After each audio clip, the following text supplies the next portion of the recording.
design actually Brent Anderson, who some of you may know, I don't know if he's in the room right now, actually designed himself. So when you see him, this is pretty amazing. All the graphics, everything. It's not clip art. So here you go. If you haven't already, we have a special pin to commemorate the TLI. It's available at the company store for free. This is your gift coming today. And it's got a little boat, because chart your own course, boat, theme, chart your course. Okay, so there you go. So make sure to pick up your pin. And then let's kind of go through, welcome. Thank you for coming so early this morning to the TLI. We're expecting actually a very large crowd today. And we have a very special guest with us, which we'll introduce in a moment. Before we do that, we wanted to give tribute to the passing of two very important people. One, to the overall corporate organization. This is the past international president, Helen Blanchard. And a funny story about her that you can read right here. She just passed recently. For those of you who visit Toastmasters.org, you can see the information there. But a funny story I thought when reading her tribute was she was actually the first woman in the organization. Because as you know, Toastmasters didn't allow women officially into the organization until 1973. So what's interesting about this is she actually joined out in San Diego, and the military bases are there, as you know, and they signed her up as H. Blanchard. And Toastmasters International called and said, well, can you give us the first name of this person? And so they voted on it at a table topics in their club meetings, and who knew table topics could be used for something like that? And they came up with the name Homer. So that's how she got started, and eventually, of course, worked her way all the way up, and of course, officially was able to use her real name in 1973. I wouldn't want to fill out her job application, former name, Homer Blanchard, done. That's kind of weird. And now, a special tribute to those of you who do know Dean Glosson, who was a member of our family for a long time. And, there's a tribute to Dean outside, and we have several pictures for him. As you know, he was the current Area 1 governor. He was the dean, actually, for this event. And he was the North Division governor-elect. So we have a plaque for Dean to commemorate his leadership for this event. Unfortunately, he couldn't be with us. So I will actually just give it to anybody. Hold on for me. So that's that. So let's talk about what we have in store for you today. Are you ready? Yeah. Okay. Let's go. So we're actually planning to have a lot of fun. So we have special cakes out there. We have special pizza. And mostly, not only the AT&T Club, but in particular, Ivory Gwen, who did an amazing job setting up this event. He's running around making sure everything is excellent. So if you see him, personally thank him for his hard work. He did a great job making sure this was set up and excellent for us. We have amazing fun planned all day today. We have a professional photographer in the back who will be working with us to commemorate and take pictures of you out on the wall. And for those of you who are with us in the spring conference, eventually we will have our photo wall up, and you're welcome to take those photos with you as a commemorative savings, or whatever the right words are right now, that escape me, for your mementos. So just kind of think about taking more fun pictures while you're here today. And now we want to introduce our very special guest. We're not going to invite him up right now, but we want to make sure to give him a warm welcome. Lance Miller, right here in the front. Here he is.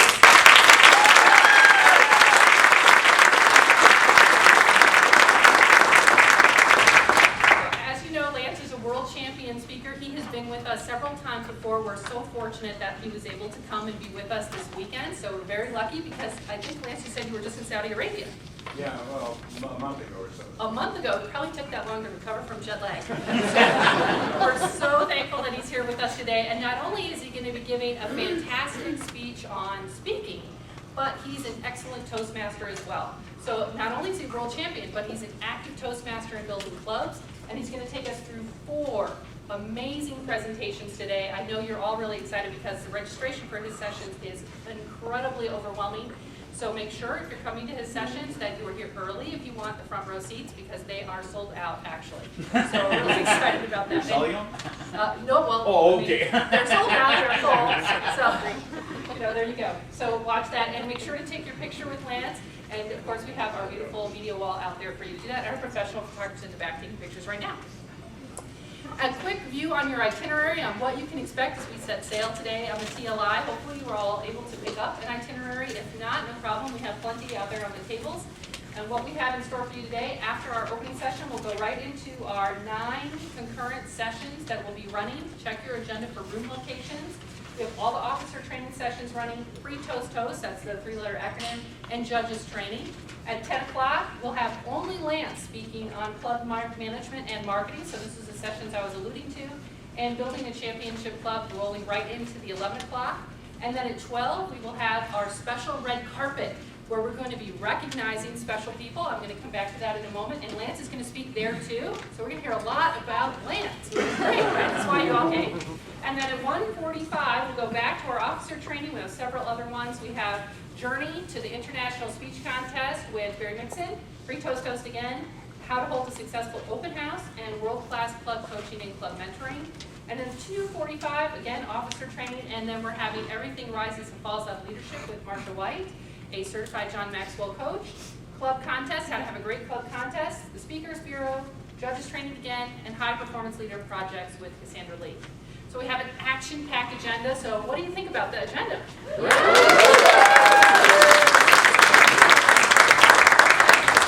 A quick important tip, if you are here for officer training, which I suppose some of you might be, make sure to carefully print your name on the sign-in sheet, because if we can't read your name, we can't credit your name. So just something to think about there. All right, let's talk about the fun part. Besides all the great learning that we have for you, are these 3 important points. Lunch, $5 for pizza from Lou Maldonati, salad, and fabulous cake, and lots of water for beverage. How about it? $5. Yeah. We have the red carpet. I'll talk about that more in a minute. And of course, we have Lance Miller. What else would you want? Red carpet. We actually have a brand new red carpet today with stars on it. So this is pretty awesome. You could think of your name on that star as you walk down. We'll be recognizing our distinguished clubs, our Triple Crown Achievers since the spring conference, and our club ambassadors since the spring conference. So pretty awesome, fun recognition at lunch. And the media wall, I mentioned this a couple times. You too can take your picture on the media wall, like Ivory and Charlene are modeling here, right out in the hall. And then, of course, make sure to find your way as you chart your course in this building. Again, as we mentioned, this is an amazing opportunity to use this facility. It is a true learning facility, and it is huge. So there are sessions everywhere. And here come some people who are joining the session right now. How lucky are we?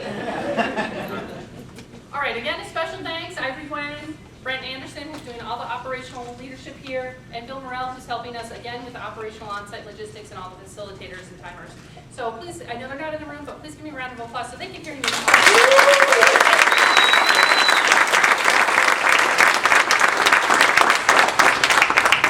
really quickly, before we actually turn it over to Lance, I asked Donna to come up and give a few words of wisdom on her current Lieutenant Governor Marketing, moving into Lieutenant Governor Education and Training. Donna West.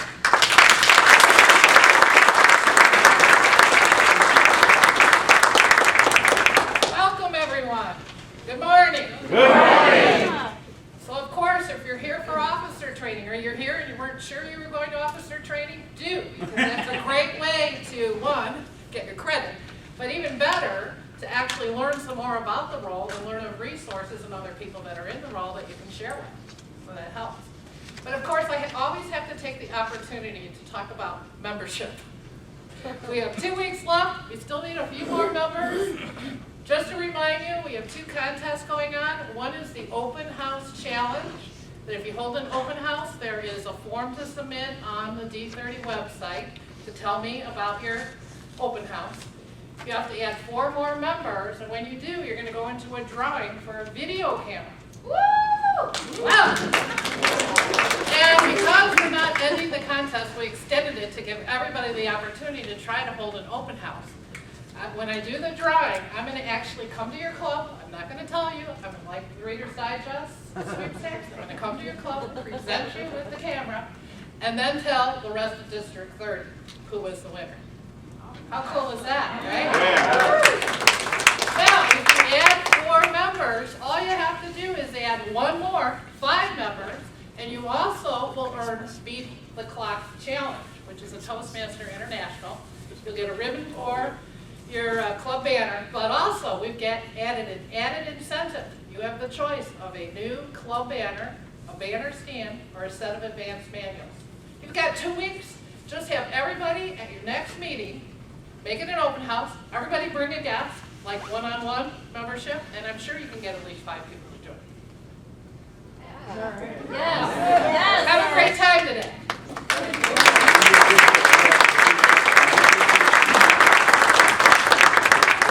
And without further ado, we have, we're going to show the video now. We're going to show the special tribute video to Dean. You get to play. Now, I got to tell you, we don't have extra speakers for this bad boy, so you will have to listen carefully to get this to play. So, we will play the special tribute that are.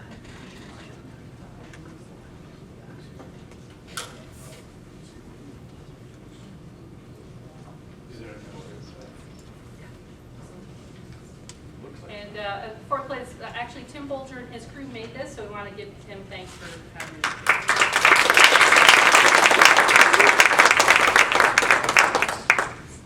Test, test, test.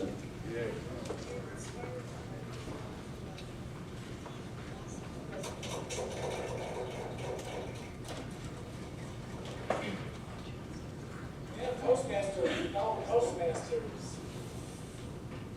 I love a great themed meeting. I love that our meeting tonight is themed, and especially it challenges me to be reflective about the invitation. It really is. We're meditating about 1,000 trees sometimes, little saplings, little saplings. And along the creek, back forward, fine.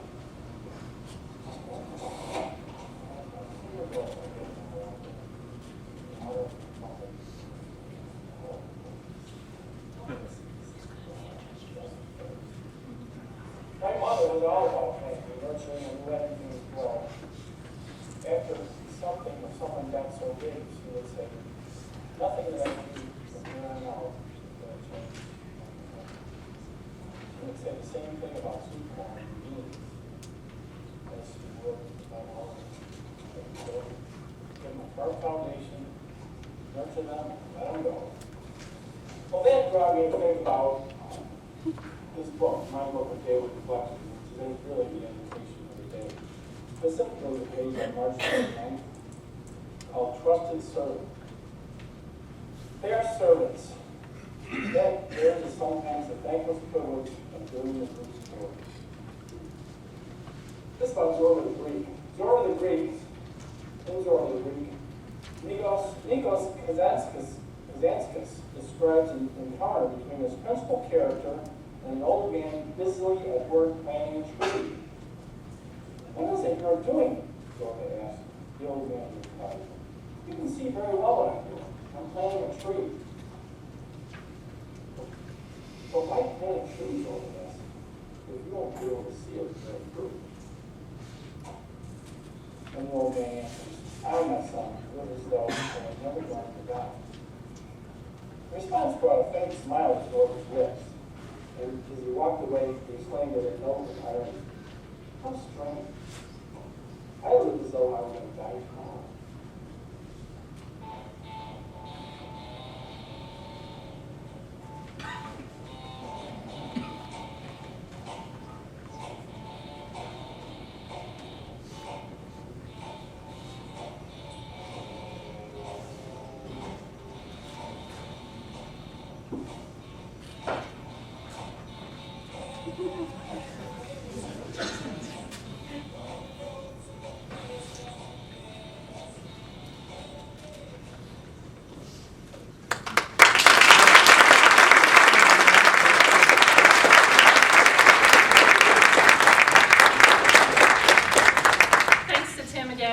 Putting that together for us, and who knew that Lance was so handy? All right, little break there. So again, we want to welcome Lance Miller, bring him up, and give you what you all came to hear. Let's hear it for Lance.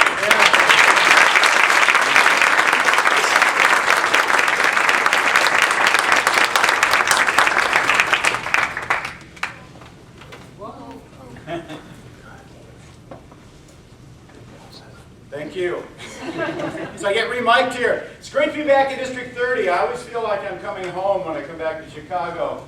Those of you that don't know it, I'm a Midwestern boy. Some of you look at me and you don't even realize I'm a boy anymore. I grew up in Indiana and Michigan, and I spent a lot of time in Chicago. I lived here for a little bit back in the mid-'80s when I was testing my skills in the Fortune 50 world of big corporations and whatnot. So I love coming back to this part of the country.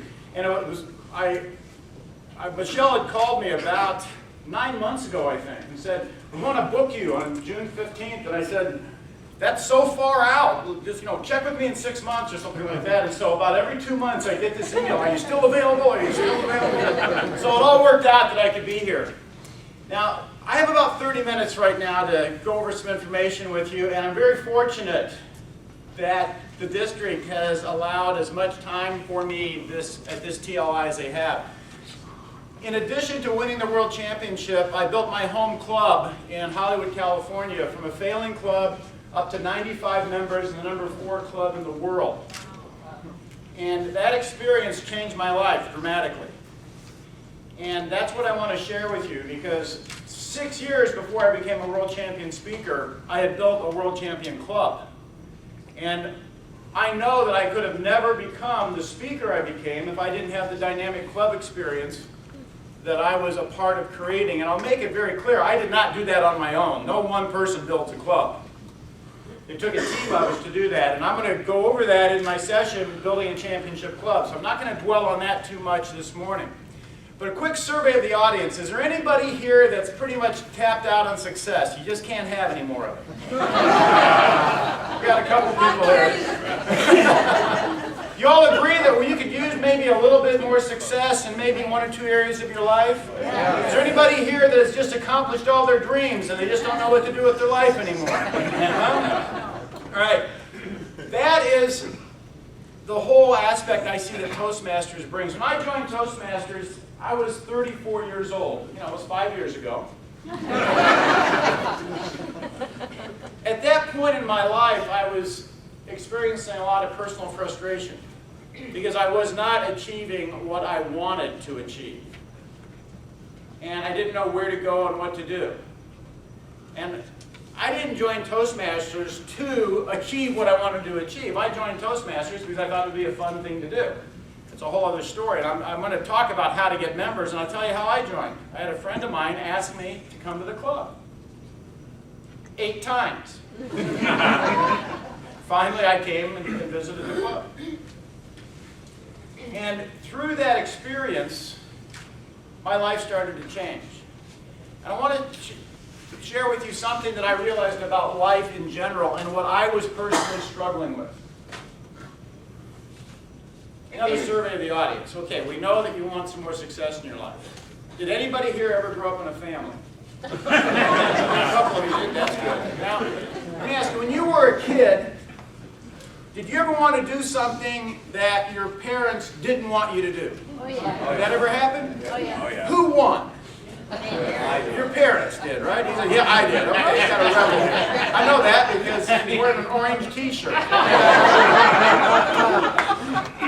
But I think most of us would agree that as a child, we learned that our life was a lot more enjoyable if we were doing things that were in agreement with our parents. Would you agree with that? Yeah. Generally, okay.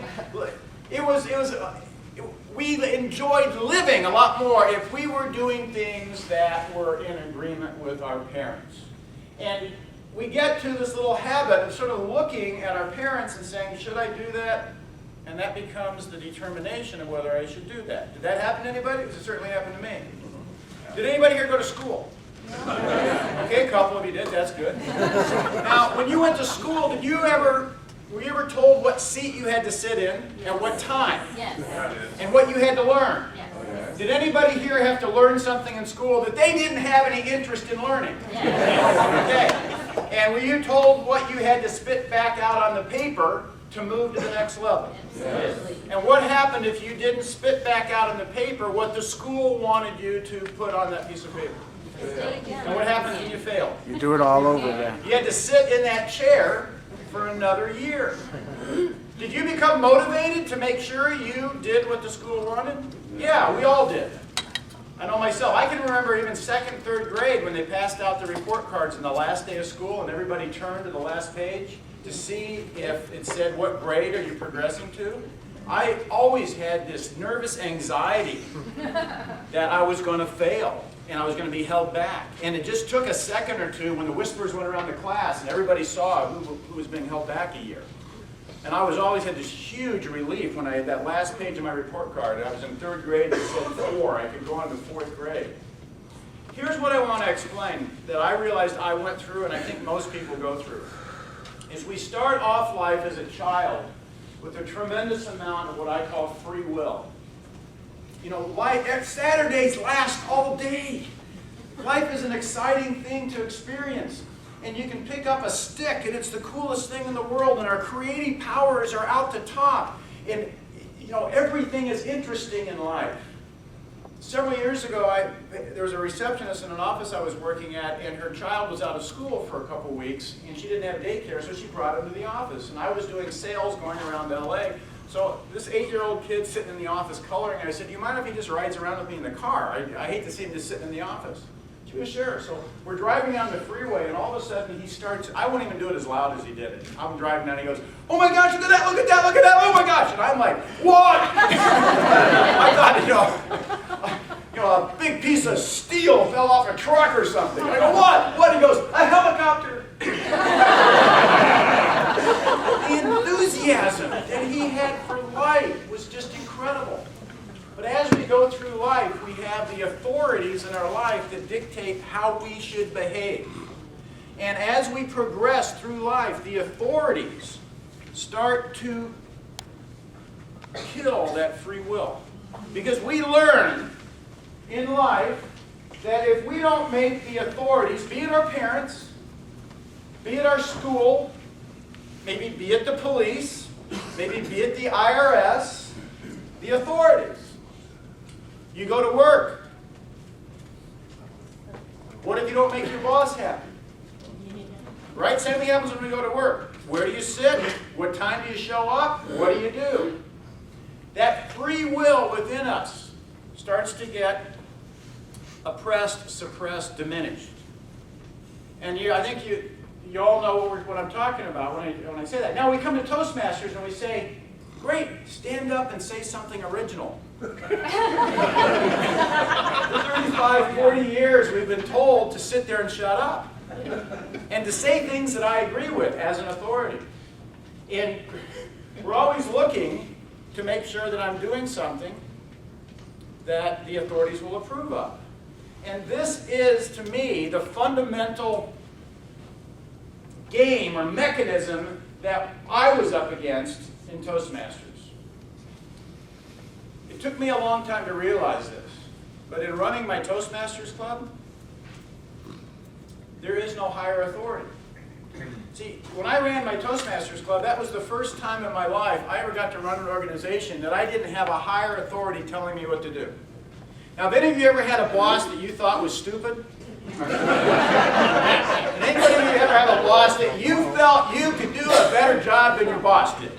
Huh? And you said, I just wish they'd give me a chance to do that. I'd show them how I'd be the boss.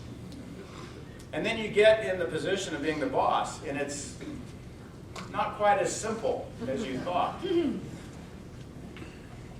There's a leadership principle, and I'm digressing here for just a second, but there's a leadership principle that a dear friend of mine told me. We were doing, part of my background is I did a whole series of international human rights marathons fighting religious intolerance and discrimination in Europe and Eastern Europe. And when you're leading, people get to see both the good parts of you and the bad parts of you. And he has this leadership principle that says, the higher you climb, the more they see of your ass. I had this vision of somebody climbing a ladder, and what's everybody looking at, right? You're trying to climb the leadership ladder, and everybody sees your mistakes. But when I was running my Toastmasters club, that was the first time I got to experience running an organization without somebody above me dictating what I was doing. But with that, the fact was, when those higher authorities were there, there was an intention and a motion and a force that was keeping things moving along that I didn't have to provide. There was always some larger organization causing things to happen, And I was sort of in the flow of the river and floating along with them. But there was somebody, whether it was my parents or the school or whatever, the business, the bosses, the chairman of the boards, whoever, they were making things happen, and I happened to be part of that flow. So I had got to experience a certain amount of success without actually making all that happen myself. Now, in my Toastmasters Club, I realized that that wasn't happening. And one of the toughest pills I had to swallow was when I looked at my club. And I would get so frustrated with the members. And I would go, "Why don't you show up on time? What do you mean you're not prepared to give your speech? What's wrong with you?" How'd that work? Just wanted to shake their necks. You know. I had to realize that that was a reflection of my leadership skill. And that my Toastmasters experience was a mirror of my ability to lead. And that was a tough pill for me to swallow. Because I envisioned myself as being this incredible leader that I aspired to be. And now I had my group and I could lead them. And it wasn't going like I thought it should. I'll tell you what my benchmark was, the thing that I was measuring my success against. In 1984, I had the very good fortune of working with the Los Angeles Olympic Organizing Committee. I just moved from Indiana to LA, and it's an interesting story, but I wound up actually in an executive position there because I went to a party one night. You never know where things are going to lead, but it was a fascinating experience. I was not way up in the executive, right directly under Peter Ubroff, who was the executive director or president of that organization, but I was down in the transportation department, but I had a paid executive position. I was an assistant manager of the USC Motor Pool. I had 300 drivers, and we drove 70 countries that I was managing during the games. To get an idea of the scope I was working with. I was so impressed with Peter Ubroff during those games and how he led. And I've never seen a man motivate and inspire with so few words. He said exactly what he wanted, and he shut up, and he kept us working, but he kept us inspired. And it was a phenomenal, life-changing experience to put on an event and participate in something as great as the Olympics. What I knew was if Peter Ubroff was running my Toastmasters Club, that would be one dynamic Toastmasters Club. It would be packed, it would have the best training in the world, and that's what I wanted to provide. And I was frustrated that I was not being able to have the same effect and the same leadership and the same success that I knew Peter Ubroff would have if I was there. And that's what I measured my abilities against. It wasn't like, oh gosh, I'm going to be president this year. My turn. My turn to milk the cow. I haven't milked the cow in a while. Right? And what I see with a lot of people in their officer positions is like, oh yeah, well, I got the burden of being vice president of education. I didn't want to do it, but I've been an officer for a while. This sort of snuck up on me. But I came in the club and our accounts were all messed up. When I talk about our accounts being messed up, I mean they were messed up. Our bank account was with the name of a member who had ceased being a member and had died. And the signatory on the account was a friend of that member's who was never a member of the club. So we would write our checks to a dead person and give them to the person who was not even a Toastmaster. So the first thing I did is I came in and I cleaned up the treasury post, and I got everything in the treasury all working and everything put together and how to do the treasury post. And then I came in and I was sergeant at arms one time and got the meeting started to be set up properly, and then I became the vice president of education, and we worked out how to actually get the production up in the club, and right after that I was president of the club. And he said there was about a 5-year period, and I'll go over the details of that in the second session. But what happened was I just was in there just doing the job, just trying to say, let's get these accounts straightened up. Let's make sure the meeting's set up properly. But what started to happen to me was it was a little bit like the Karate Kid movie. Anybody remember the Karate Kid? I got criticized about 2 months ago for all my movie examples were from the 1980s. And I looked at the girl who was doing that and I said, so? She goes, well, I was born in 1985. Oh, maybe I'm not the young man I thought I once was. I think we've all had experiences like that, where my dad always says, well, that was just the other day. Yeah. But the Karate Kid, he learns karate by wax on, wax off. And he's polishing the car and he's painting the fence. And he doesn't think he's learning the skills of karate. And what I realized in my Toastmasters experience was by being treasurer and then by being sergeant of arms and by being vice president of education, it was like wax on, wax off. I was learning skills of leadership. But I didn't realize I was until later on in life, I started to run into situations and I went, well, I did that in Toastmasters, I can do that here. And it's a very interesting phenomenon to contemplate. You know, there's the question, does life mimic art or does art mimic life? And what I say, does Toastmasters mimic life or does life mimic Toastmasters? And what I've seen with most people, and it's very true with myself, when I joined Toastmasters, how I lived my life was how I did Toastmasters. And I got to see a little microcosm of how I succeeded in life by how I did my Toastmasters program. And you see people that are always late, they're never prepared, they're always overwhelmed, they can't ever quite get it together, and that's how they come to the Toastmasters meeting. And if you go look at their life, they're always late, they don't always have it together, and that's how they're living their life. The question is, how do we get a hold of those bootstraps? And how do we change the way we live our life so that we can be more successful and start achieving the things we want? It's really nice when you're in school, because all you have to do is do what the school tells you, and you can continue to move down the conveyor belt of higher education, right? You just keep doing it, and every year you progress and you progress. Then you get dumped off the end of the conveyor belt at senior in high school or senior in college, or maybe you feel you need more conveyor belt work, so you go ahead and get a master's degree, and then you get a PhD. You just see those people, they don't want to get off that conveyor belt. They like having that acknowledgement every couple years that they're in a system, in a program. But once you're out of that, it's a wide open field. I remember in second grade getting out of school, and we'd sing this song on the way home going, school's out, teacher let the monkeys out. One went east, one went west, one went up the teacher's dress. And that's what happens a little bit when we get out of school. You jump out, and now there's no milestones, there's no telephone poles to see how you're doing. One person goes that way in their life, somebody else goes that way in their life. You go, how am I doing? I'll tell you, for about 10 years out of school, I was just comparing myself to my peers all the time. Trying to figure out, what am I succeeding? What's happening? What is this game called life? And instead of looking at what my goals and purposes were and what I really wanted to accomplish, I was comparing myself to the supposed authorities. I was looking for those authorities to get my approval from. But what I started to experience, again, in my mid-30s, when I started to take a hold of this Toastmasters Club and started to use this program, was that I started to discover my strengths, and I started to discover my weaknesses. And I had strengths I never knew I had. And I had weaknesses I didn't want to look at or confront. But Toastmasters had a way of rubbing my face in that. And I got to become a better person if I was willing to be honest with myself. If I was willing to look at what's it going to take to create a great Toastmasters club. Now, through that experience, I didn't jump into Toastmasters, do an officer position, and run up the district officer position.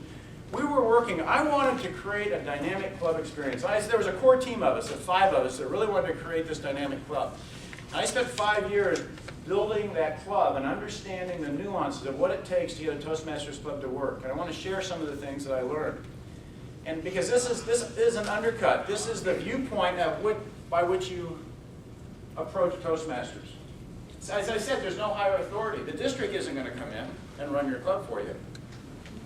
I was just doing an officer training, an area governor training, and the problem in the district that I was working with, they said, well, the area governors would go out to the clubs and they find a problem with the club and they would report it to the district governor or to their division governor, that this club needs help with this. Now, if you think about that, the division governor would then report to the district governor that that club needs help with that. Can we get somebody for him? The district governor would then report that to the regional advisor, that this club needs some help. The regional advisor then reports it to Toastmasters International. Could you send somebody down and fix this club? It doesn't work that way. There's no Easter Bunny. There's no Santa Claus going to come in and fix your club. It's up to you. And as I said, your club right now will represent, it will mirror the cumulative leadership skills that are available with the members that are running the club. I used to think that there should be this, if I can't get it done, somebody should come in and fix it for me. Why? Because that's how it had always worked. In school, it worked that way. In the business, there was always somebody above me to come in and fix my club for me. Nobody showed up. And here's my viewpoint on Toastmasters International. I support TI completely in what they're doing. They're very busy. But the truth is, with Toastmasters International, nobody at TI has ever started a Toastmasters Club. Nobody at TI has ever run a Toastmasters Club. Nobody at TI has ever turned one around. They're busy running the organization. And here's my viewpoint. Toastmasters International is like Home Depot. They have the supplies so you can build your house. But they don't come build it for you. Right? That's what they are. And what it's breaking this viewpoint that Toastmasters International is there to give you the tools and the supplies that you need to build your club. But your club is what you decide to build. Now here's the other thing that I learned. This is an education program. This is like running a school or a college. Now, who here's has received a benefit from the Toastmasters experience? Oh, good. Of course, and I asked that and I know exactly what's going to happen. Who here feels there are other people in the world that could use the experience that you had in Toastmasters? Yes. Who here feels that Toastmasters is a great deal financially? Yes. Right. There's no reason that we shouldn't have our clubs packed full of people coming through going, I need to improve my communication skills. What we have the opportunity to do is to create an environment where we actually have schools of communication and leadership. And that's what we do. And we run on a one-year curriculum of doing the manuals. And you come in and we have this program set up and we'll get you through it. And you get to run that. You get to improve people's lives by putting together a great franchise that teaches people how to communicate and how to lead. But you have to have that dynamic club experience to attract dynamic people. If you have a horrible club environment, you're only going to attract horrible people into that. Yeah. And so, again, I'm going to cover a lot of the details on this a little later. But it's creating that environment and wanting to really put something together and get the best out of it you can. Now, I'll tell you the other thing about Toastmasters. The program, by design, is a little bit like the blind leading the blind. Yes. It is. I was just talking to a professional speaker who's just getting involved in working with some Toastmasters, and she goes, you know, she came out of the comedy area, and boy, in stand-up comedy, you either hit it or you didn't. Right? You had to know how to put a joke together. You had to know how to relate with that audience. You got a bunch of drunks out there attacking you. You had to handle that thing. She goes, there's all these Toastmasters. They don't seem to know how to put a speech together. I said, yeah, it's sort of like the blind leading the blind. We all get together. Now, read the manual. Try to figure it out. You get the worst evaluations in the world. You know, there's all this false data that I see get permeating different districts, different club environments, different regions. Australia has this whole aspect of speaking with all this false information because a couple people won and everybody looks at it and says that's what you're supposed to do to win. I was in one district on speech evaluation. All the speech evaluation were done with acronyms. I'm sitting in the audience, I go, why is everybody doing an acronym? They go, well, that's what you have to do to win a district. You have to do an acronym. Your speech was noon. It was nice. It was original. You were ornery when you gave it. I don't know, I'm coming up with that.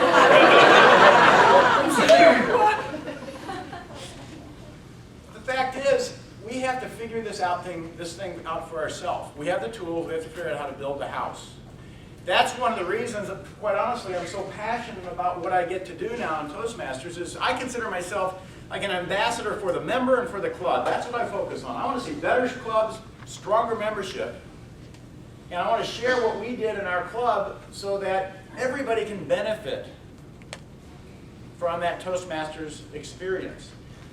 It is an incredible opportunity to get to run your own organization. It's an incredible opportunity to sit down and get to help other people succeed in life. And we need that so much. When I used to look at the product of Toastmasters, like if we were running an assembly line, you'd say, well, what comes off the end of the assembly line?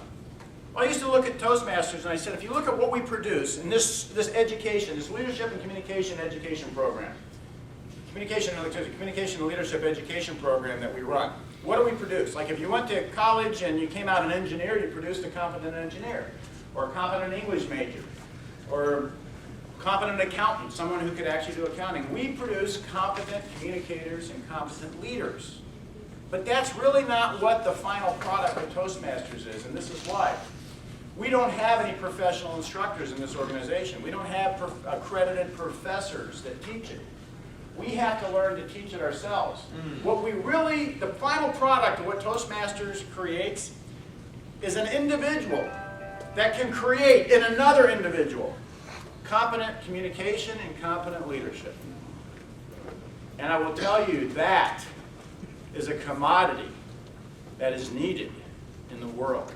If you can come in with your skills and you can help another person be a great communicator, and you, through your skills, and you can help another person become a competent, great leader, that is something that's extremely valuable.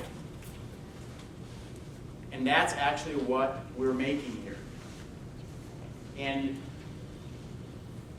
like I said, the biggest thing I see is that I see people come into Toastmasters and they put about 40% of what they should be putting into it.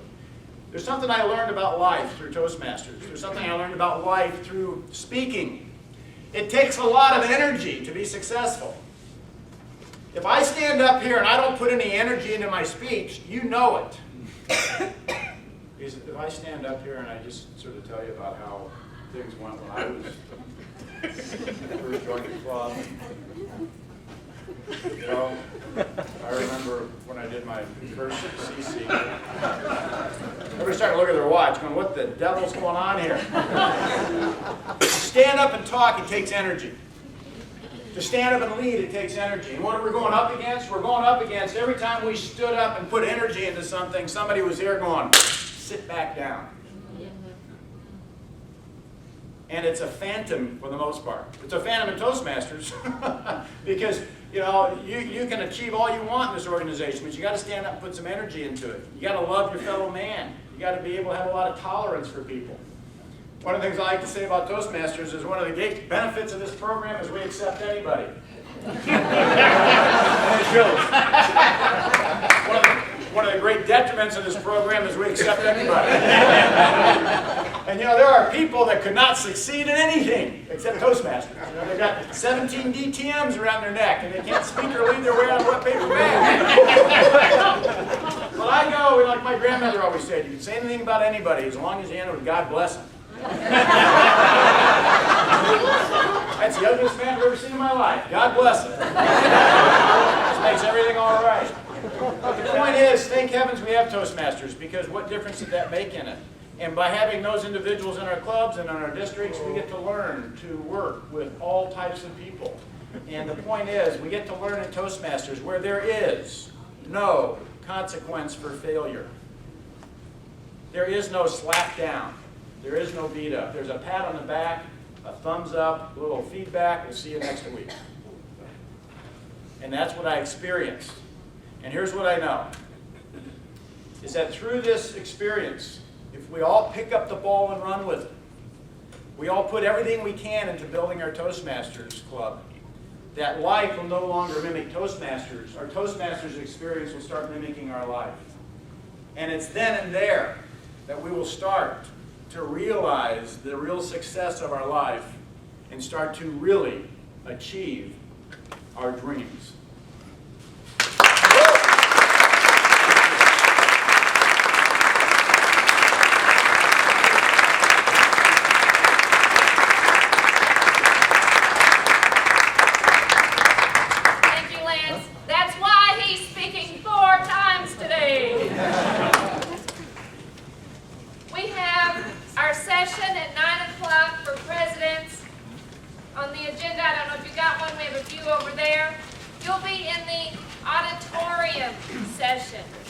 Vice President of Education, you'll be here in 103.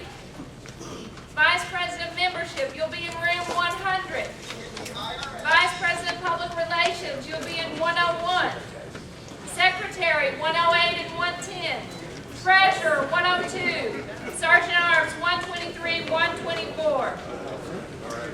And free toast hosts to help build the Maximize Club website, 121, 122. Judges training, 112, 114.